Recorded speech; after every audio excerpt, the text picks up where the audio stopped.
मेरा नाम है MK Chattopadhyay, deputy chief officer west zone. तो जिस प्रकार से यहाँ पर आग लगी है, कितने बजे की कॉल थी और अभी की क्या स्टेटस अपडेट रिपोर्ट है?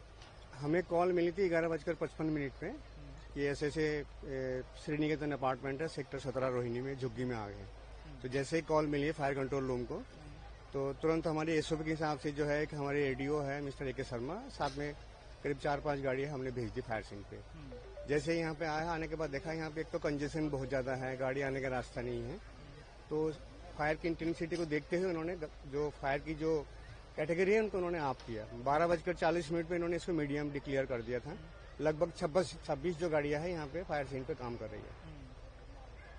टोटल 26 गाड़ी है। बाकी फायर पे काम करते करते जो है 2 बच्चे मिले जो जले हुए हैं, उनको हमने हॉस्पिटल शिफ्ट कर दिया है। हाँ जी, क्या इसके अलावा अभी भी सर्च ऑपरेशन चालू है सर? अभी चालू है, आपके सामने आप देख लीजिए, यहाँ पे काम अभी चल रहा है। अभी जो है सारे गाड़ियां लगी हुई है। जैसे जैसे जो है आग बुझेंगे फिर हम उसके साथ साथ सर्च भी कर रहे हैं। क्या कॉज ऑफ फायर एस्टैब्लिश हो पाया है सर? नहीं, कॉज ऑफ फायर सारे जो लोग यहाँ के हैं उन लोग कह रहे हैं कि किसी एक झुग्गी में स्टार्ट हुई थी। ऐसे काफी सारे जो LPG का जो पेट्रोलियम सिलेंडर है ब्लास्ट हुआ है। तो आग की जो कारण है ये जो लोकल पुलिस है इनको जांच करेंगे, देखेंगे कैसे कैसे लगी है।